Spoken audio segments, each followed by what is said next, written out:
Bonjour à toutes, bonjour à tous, il y a des tous. Je suis ravie de vous retrouver aujourd'hui pour une nouvelle vidéo sur la teinture. Donc, je suis Marie, alias Bibounette, Bibounette23 sur Ravelry, Bibounette2309 sur Instagram. Alors la vidéo va être parfois un petit peu peut-être décousue, j'en suis désolée, en fait j'ai teint ce matin 2 écheveaux. Il se trouve qu'il y a une des vidéos qui n'a pas fonctionné, donc on va finalement ne teindre qu'un seul écheveau. Donc un écheveau qu'on va teindre en 2 fois. D'abord on va le mettre dans du colorant classique pour faire de l'uni, un gris uni, et sur ce gris on viendra apposer avec une seringue et du colorant des speckles. Voilà ce qu'on va faire. On avait prévu d'en faire 2, c'est pas grave, je vous ferai 2 vidéos, je vous referai un speckles avec la seringue tout simple une prochaine fois. Je voulais aussi vous remercier d'être fidèle. J'ai été très très flattée hier. J'étais au tricoté de Saint-Lazare, qui est un tricoté organisé par Marine Banbanitz. Très sympa au pain quotidien. On a bien discuté, on a bien échangé. C'était très très agréable. Et j'ai rencontré Violette Rose, avec qui j'avais échangé deux, trois mots sur Instagram, et qui, grâce à mes vidéos, s'est lancée dans la teinture. Donc, m'a tout de suite dit: ah, c'est super, c'est grâce à toi, je me suis lancée dans la teinture, c'est génial. Je suis ravie, je suis super flattée, voilà, que les vidéos servent. Effectivement, j'ai l'impression qu'elles vous plaisent, mais c'est hyper agréable de voir que non seulement elles vous plaisent, vous les regardez, mais qu'en plus elles vous servent. Elle s'est lancée dans la teinture, voilà, et ça me fait plaisir de voir que voilà, des gens qui n'auraient pas obligatoirement osé se lancent pour teindre quelques écheveaux. Je trouve ça super, super agréable. Donc Violette, je te remercie beaucoup. C'est vraiment, tu te rends pas compte du plaisir que tu m'as fait. J'étais hyper presque gênée. Mais je suis ravie. En plus, a priori, tu fais des super choses. Donc la prochaine fois, j'aimerais bien que tu m'amènes ce que tu as fait pour qu'on puisse voir tout ça. Revenons à ce qui nous intéresse aujourd'hui. Donc vous allez voir dans la vidéo, il y aura peut-être 1 ou 2 fois, je vous montrerai le deuxième écheveau que j'ai teint. Voilà, vous verrez pas comment il a été fait, mais vous verrez ce que ça, enfin vous verrez quelques points de cet écheveau. Je vous propose de vous retrouver dans ma cuisine dans 3 secondes pour qu'on puisse commencer cet écheveau gris qui est, vous le verrez à la fin, très très sympa.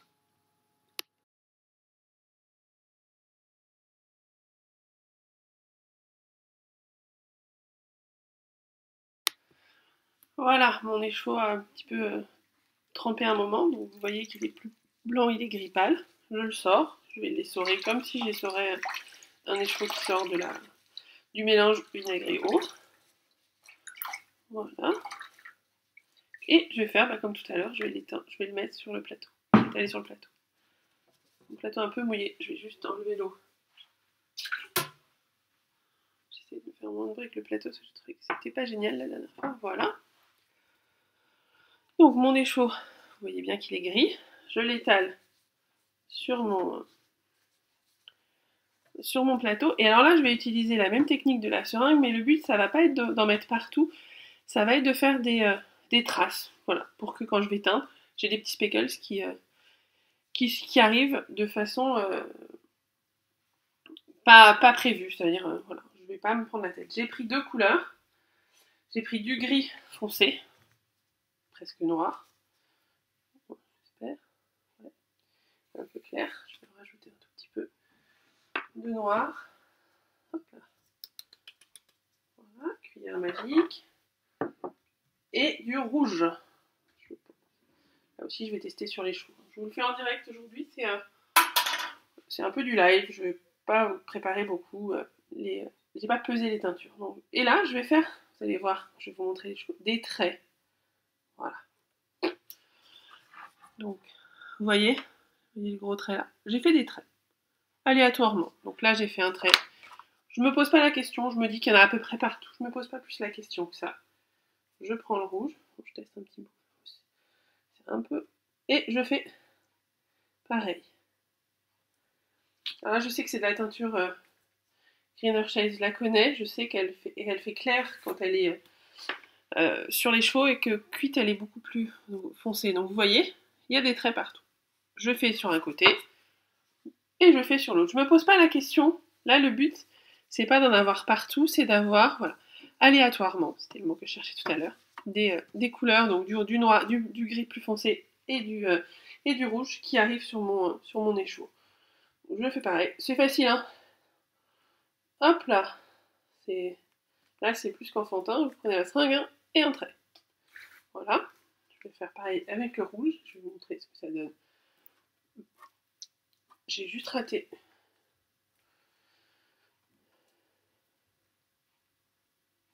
J'en remets un petit peu au bout parce que je montais là. Hop là, voilà. Vous pouvez en faire plus, moins. Vous les voyez les traits là?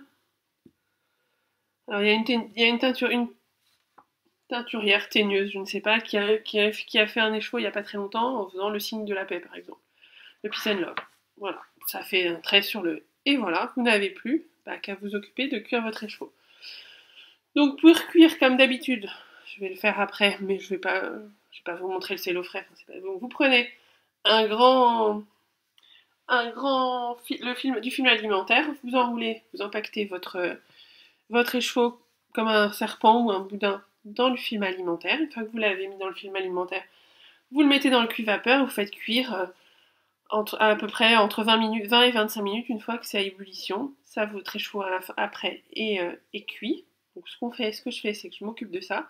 Je vous les montre une fois cuits, et puis je vous explique comment on continue, et puis je vous les montrerai à la fin terminée. À tout à l'heure. Bonjour, on se retrouve donc, comme je vous disais tout à l'heure, pour voir ce que donnent les écheveaux. Alors je vous ai un petit peu menti, on va dire, gentiment tout à l'heure. Pour faire cuire, je les ai pas mis dans du cello frais, j'ai essayé de les mettre dans des sacs de cuisson. Des sacs congélation, pardon. Ça a bien fonctionné, c'est pas mal. Ça m'évitait, j'avais plus de papier cuisson. Voilà le premier écheveau. Voilà ce que ça donne. Je vous le montre juste à la sortie à peu près de la cuisson. On voit bien tous les petits points. C'est assez doux comme couleur. Et le deuxième, qui était aussi une expérience pour moi que je trouve géniale. Donc je pense que je referai l'expérience et je referai cette couleur. Ça vous donne un gris voilà, avec du rouge, rouge rosé, qui est vraiment, perso, je le trouve génial. Donc ce que je vous propose, c'est de mettre tout ça à sécher, décidément, à refroidir. Une fois que ce sera refroidi, je les nettoie, donc je les rince. Je les fais sécher et je vous retrouve, j'espère d'ici la fin de la journée, une fois que je les aurai fait sécher, remis en écheveau pour vous montrer le résultat final. À tout à l'heure. Voilà, donc on se retrouve, l'écheveau gris a été terminé, a été séché, refroidi, rincé, séché, et ben voilà ce qu'il donne. Là, vous voyez vraiment la vraie couleur, donc vous voyez bien le gris pâle qui était la base, et puis les traits de gris foncé et de rose qu'on a rajouté. Perso, moi je le trouve très très très sympa. J'en ai acheté un proche aux États-Unis. Je pensais pas que je pouvais en faire un comme ça. Donc quoi, des fois on peut être surpris. Hein. J'en suis très très fan. Je pense que je vais l'associer si je le tricote avec du rouge ou avec du gris clair ou du gris foncé. Entre gris clair et gris foncé, ok. Rapport à Jean-Jacques Goldman, mais c'est pas l'objectif là. Voilà, essayez de lui. Je pense que je lui mettrais bien aussi du rouge. Alors c'est moins mes couleurs, mais ça peut être aussi une option. Voilà les chevaux en question, je vous montre. Voilà, vous l'avez, la couleur en plus gros, enfin en plus gros plan, et puis voilà ce qu'il donne. Je voulais terminer pour vous montrer ce qui est devenu cet écheveau là qu'on avait teint ensemble il y a quelques semaines. J'ai choisi de l'associer à une couleur miel et un bleu, et puis d'en faire un châle. Alors le châle pour l'instant est toujours en texte, je crois que je vous l'avais montré il y a quelques semaines. C'est mon châle de Rhinebeck, donc, qui m'a accompagné tout le voyage de New York. Dès que j'avais 5 minutes, je tricotais. J'étais un petit peu tarée dans le métro, etc. Enfin, voilà, je voulais qu'il avance. Et voilà ce que donne. Alors ça, c'était la fameuse couleur miel que j'ai associée avec.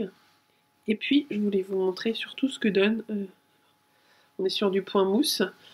Parce que j'ai souvent la question, mais qu'est-ce que ça donne quand il y a des speckles? Je me rends pas compte. Ben, voilà ce que ça donne quand c'est tricoté. Je me baisse un peu pour voir. Voilà. Donc, vous voyez, la partie avec les speckles, on la voit bien ici. vous avez une partie, donc là on est sur une couleur blanche, donc vous retrouvez bien la couleur naturelle, et avec les différents points de couleurs qu'on a rajouté, du rouge, du bleu, du brun, miel, etc., etc. Et puis après, moi, j'ai choisi de l'associer ici avec effectivement le miel dont je vous parlais, et puis au-dessus avec du bleu. Si je prends ici la partie avec les rangs raccourcis, voilà, vous voyez bien tout ce que ça donne comme couleur. Donc moi, je suis assez fan des speckles parce que je trouve que ça donne un peu de variation à un tricot. Et puis là, ben voilà, on avait été ensemble, c'était amusant de vous montrer ce que ça donne finalement tricoté. Voilà ce que j'avais à vous dire aujourd'hui. J'espère que... Voilà, je suis désolée, voilà, il y a une ou deux petites pétouilles sur avec un écheveau que vous ne verrez pas. Mais je vous promets, on le fera ensemble la prochaine fois. Donc la prochaine fois, ce sera du speckles sur du blanc. Je connais déjà le thème, je peux presque j'ai déjà l'écheveau, mais je referai un écheveau de la même façon. Puis après, il nous restera, je pense, plus que deux petites vidéos. Je pense que je vous en ferai une sur la façon dont je fais des couleurs claires. J'aime bien une façon toute simple d'avoir des couleurs qui se fondent sur un écheveau. Je trouve assez sympa. Donc, je vous montrerai. Et puis je finirai, je pense, la série, si on peut dire, par les autorayantes. Parce que voilà, toutes les femmes qui tricotent des chaussettes, ce qui n'est pas mon cas, se posent la question de comment on fait des autorayantes. Alors on le fait en commençant par tourner autour de son salon, vous verrez. C'est plutôt sympa, c'est amusant. Et puis après, je pense que je ne pourrai plus venir voir, je n'aurai plus grand chose à vous montrer puisque je n'aurai plus grand chose à partager avec vous en termes de teinture. Peut-être que je vous ferai un podcast, je ne sais pas. J'ai pas encore. C'est encore un peu long, sachant que les 2 prochains week-ends, normalement, je ne serai pas avec vous. J'ai un mariage la semaine prochaine et je fais un week-end retour de Rhinebeck avec les copines. Voilà, on va se faire des photos, on sera peut-être une petite teinture, mais entre nous. Donc on se retrouve, je pense, d'ici 3 semaines. D'ici là, portez-vous bien et à très bientôt. Au revoir.